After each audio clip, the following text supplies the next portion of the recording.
Episode of Smart Money. Since it is the start of the new year, we decided to talk about some big themes that you can invest into in the brand new year. And not just that, it's less than a fortnight for the union budget. So we're going to tell you about the top 10 stocks to watch out for ahead of the budget. Our expert today is Gurmeet Chadha, the co-founder and CEO of Complete Circle Consultants. Gurmeet, hi, welcome to the show. Before we start talking about stocks, I want to ask you, are you even comfortable, investing into the markets at this level, or have you become a bit cautious? Hi Sonia, I think it's tricky, isn't it, at 40 Nifty P to give the top ideas for the year. I think I think the broad trend is still of optimism if I were to take a long-term view, which is 3 to 5 years.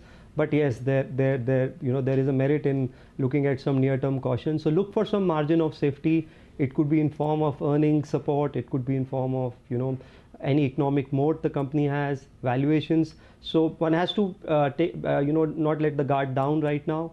But there is the broad trend remains positive, and I think the most importantly the expectations have to be tempered a little bit. Okay, I know for a fact that a lot of people on social media, on Twitter, are waiting for this episode because they've been asking me a lot about what are the top stocks to invest into this year. So without wasting any time, let's move directly to the top stocks to watch. Gurmeet, let's start. What is the first stock on your radar, and what is the theme that you're looking at today?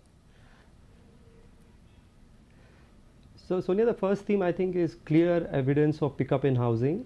So we can discuss 3 ideas here which are related to housing. One in terms of the financials who will benefit. So we can start with Can Fin Homes. I think more than 3.5 decades of mortgage experience, 26% AUM growth for last 5 years. The management is very confident of growing the loan book to 40,000 crores. They crossed 20,000 crores by the way last year.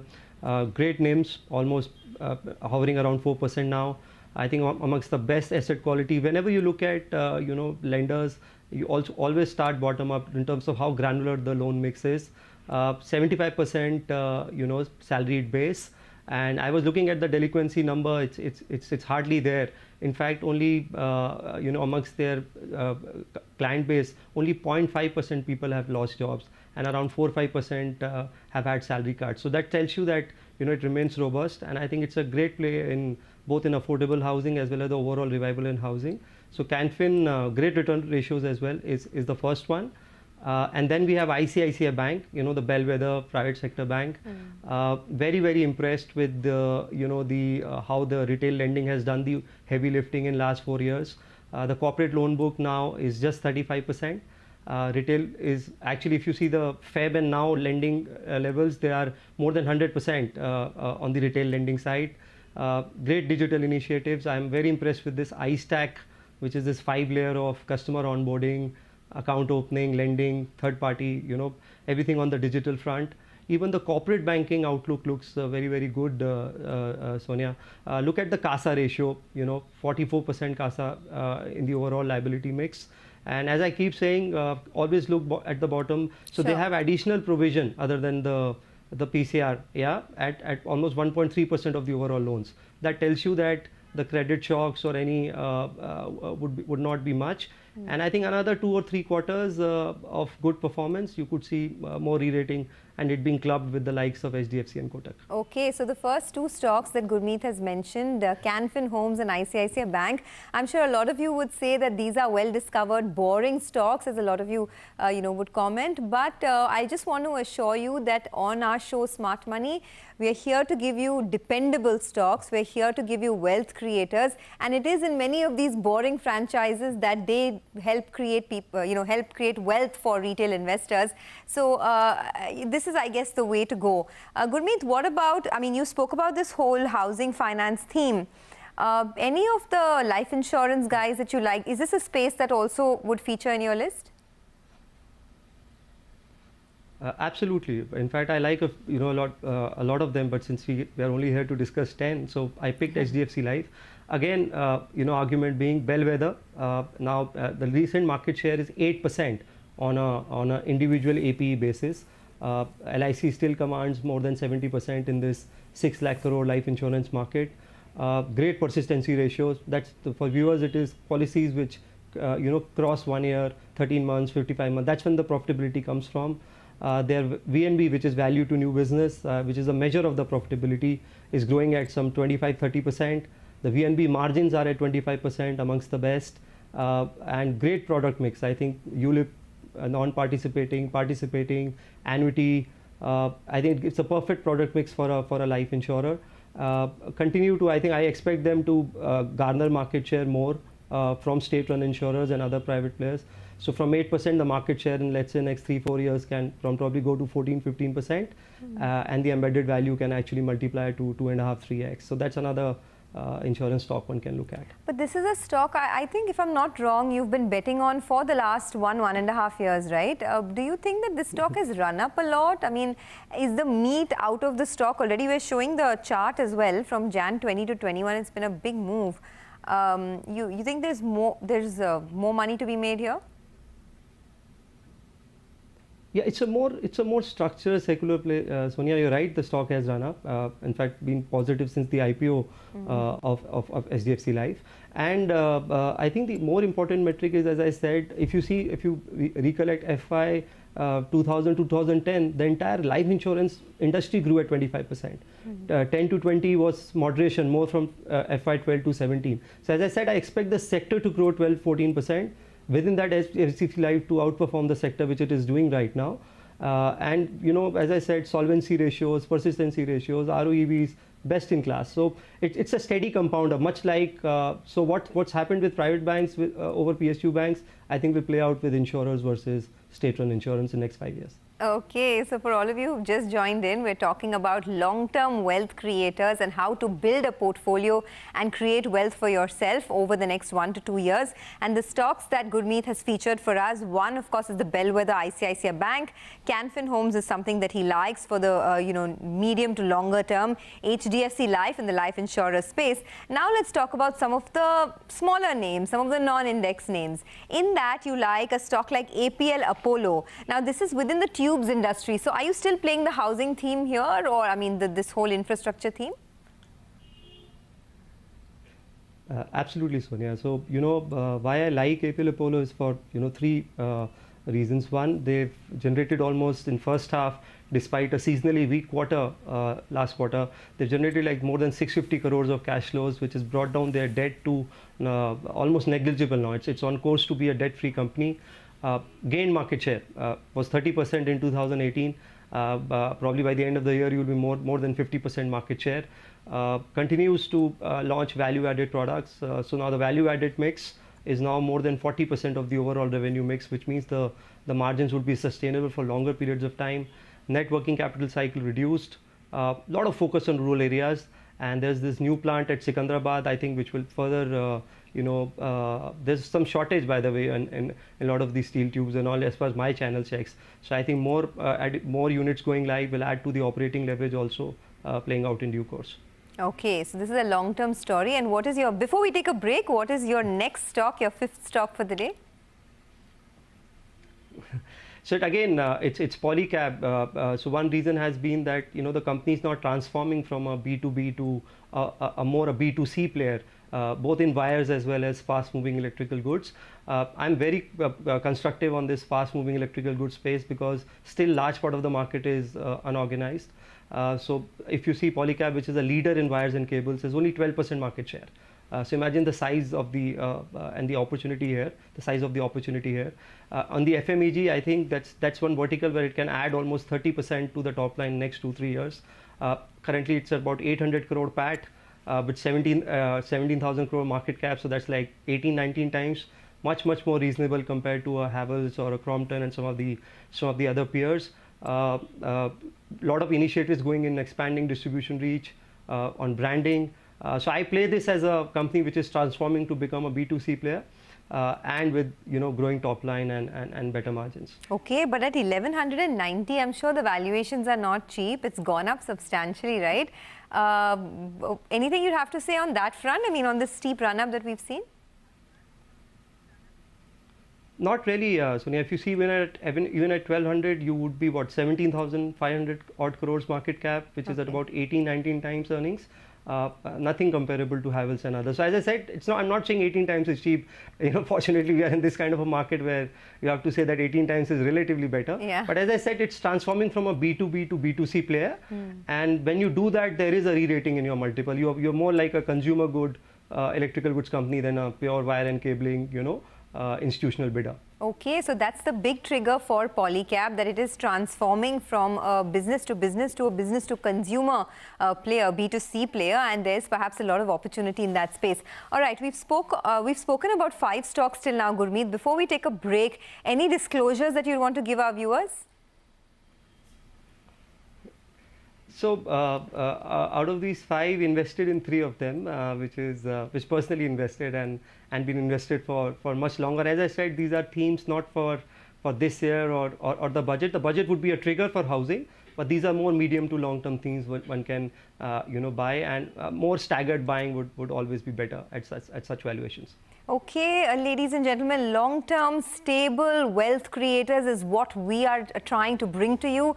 And this is the first lot of that. 5 stocks to look into. In case you missed them, we will come back after a short break and get you a recap. We'll also be back with 5 more stocks, long-term ideas that you can invest into in 2021. Stay with us.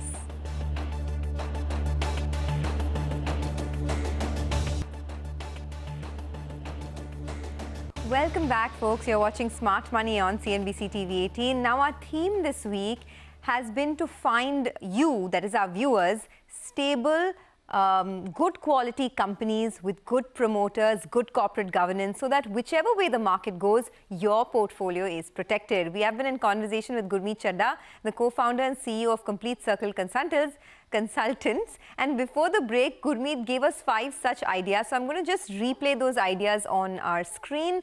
Top stocks for 2021, since it's the start of a new year. These are the 5 stocks that he's picked out. He's largely betting on the housing theme, the banking, the financial theme, and these are his views.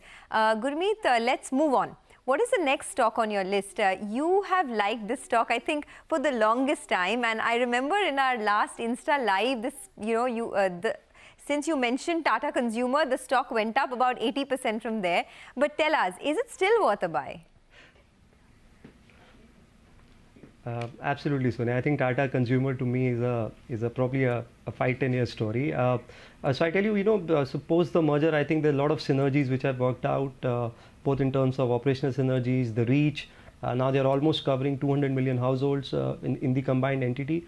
And then the Tata Group is very clear about creating a nice, focused, fast-moving consumer company in this space. So it has 3 legs. The growth has 3 legs. One is the tea. So on branded tea, they are the 2nd largest player globally, with almost 330 million servings every day.